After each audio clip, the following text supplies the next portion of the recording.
Assalamualaikum warahmatullahi wabarakatuh. Selamat datang di channel Gudang Mistis. Bagaimana kabar kalian? Semoga senantiasa diberi kesehatan, rezeki yang melimpah, dan dimudahkan semua urusannya. Sebelum masuk ke ceritanya, jangan lupa klik tombol subscribe, komen, like, and share sebanyak-banyaknya agar kalian tidak tertinggal video-video selanjutnya. Oke, langsung saja, ini dia ceritanya.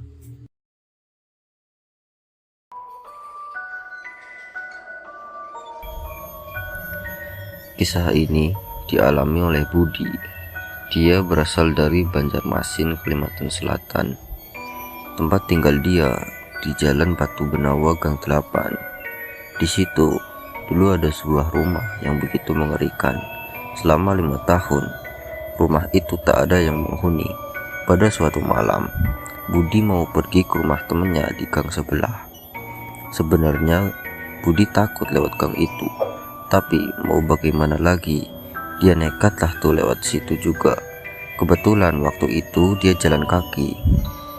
Biar ngilangin rasa takut, dia sambil main handphone. Tapi saat dia mendekati rumah itu, seperti ada suara anak kecil. Di rumahnya itu tak ada lampunya sama sekali. Karena dia penasaran, dia nyalainlah tuh senter HP-nya. Dia senter tuh rumah yang gelap itu. Dia cari-cari dari mana asal suara itu, tapi dia nggak ngelihat sama sekali ada apa-apa di situ. Dia terusin aja jalan lagi. Kebetulan deket rumah kosong itu kan ada sumur. Nah, saat lewat di sumur itu, bahunya itu kayak ada yang nyolek. Ketika noleh ke belakang, itu gak ada siapa-siapa. Lalu Budi terusin aja jalan sampai ke rumah temennya. Sesampainya di sana, dianya malah gak ada.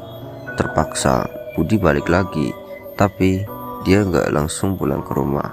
Di depan gang itu kan ada ibu-ibu yang jualan gorengan. Nah, Budi nongkrong lah tuh di situ sambil nungguin temennya.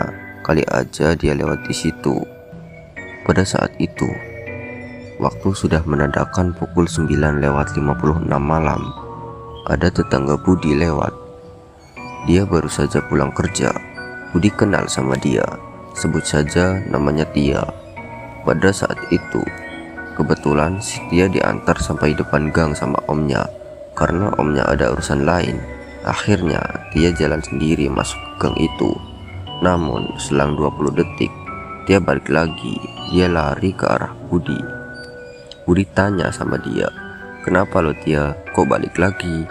"Tuh di depan rumah kosong itu ada orang yang lagi duduk pakai baju putih," jawab Tia.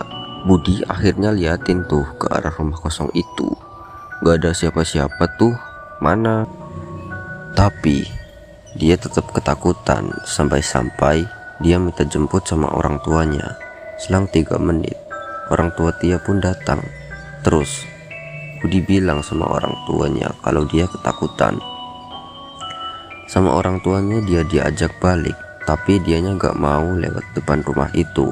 Akhirnya mereka lewat gang sebelah. Budi juga ikut pulang aja bareng mereka karena Budi jadi mendadak ketakutan. Sampai di depan rumahnya, wajah Tia sudah lain, pucat kayak orang mati. Jalannya pun agak aneh. Budi ada ingin ketawa juga. Waktu dia mau masuk rumahnya, dia bilang sama mamahnya sambil pegang kepala, "Mama, kepala Tia berat." Dan tak lama setelah bilang begitu, dia langsung pingsan. Pas matanya melek, dia malah ketawa-ketawa gak jelas gitu. Terus teriak-teriak. Rupanya dia kerasukan. Dipeganglah tuh tangan si Tia dan kakinya biar dia nggak ngamuk-ngamuk. Lalu dibacain ayat-ayat Al-Quran di telinganya. Tapi anehnya dianya malah ketawa-ketawa. Dalam hati Budi, nih setan kuat banget ya. Si Tia malah melototin Budi kayak dia tahu apa yang ada di pikiran Budi. Sama orang pintar. Terus dibacain ayat-ayat Al-Quran sampai Pak RT di gang dia juga ikut datang. Karena suara si Tia yang teriak-teriak tuh kencang banget. Terus orang pintar itu minta garam sama mamanya Tia. Garamnya diletakkan di kaki sama telapak tangannya Tia. Gak lama kemudian, Tia mulai tenang, gak jerit-jerit kayak tadi. Selang 2 menit, dia melek tuh, dan dia heran kenapa kok bisa banyak orang di rumahnya.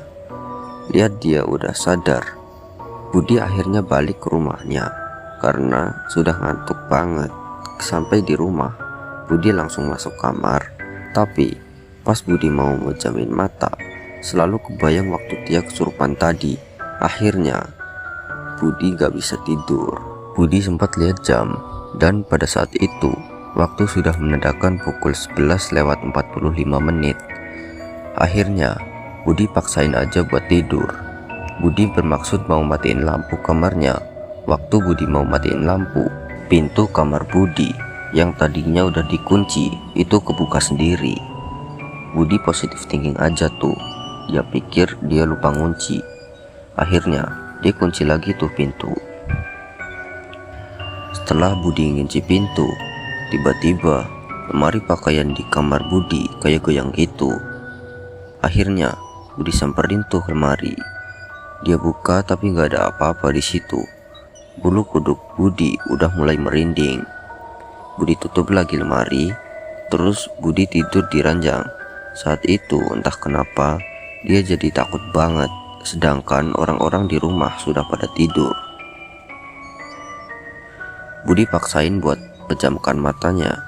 Saat dia mau nutup mata, rambut dia kayak ada yang ngelus-ngelus. Sontak Budi bangun dan duduk. Perasaan dia makin takut.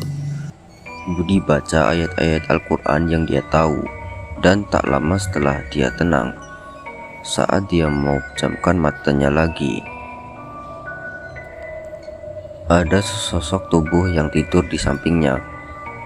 Pas dia nengok ke arah sosok itu mukanya hancur, matanya merah, bajunya dekil. Ih, amit-amit deh, gak mau lagi dia ngeliat yang kayak gituan. Dia lalu lari keluar kamarnya. Dia masuk ke kamar orang tuanya. Jelas saja orang tuanya terkejut secara gitu, udah larut malam. Akhirnya dia putusin lah tuh tidur sama orang tuanya. Keesokan harinya, Pak RT berencana di rumah kosong itu dipasangi lampu agar tak ada kejadian-kejadian yang tak diinginkan lagi. Menurut Budi, sekarang sih rumah itu sudah ada yang nempatin, tapi kadang juga si pemilik rumah suka diganggu sama setan-setan yang ada di situ. Dan anak pemilik rumah itu sering bangun pada pukul 1 malam. Dan katanya anaknya sering ngobrol dan main sendiri.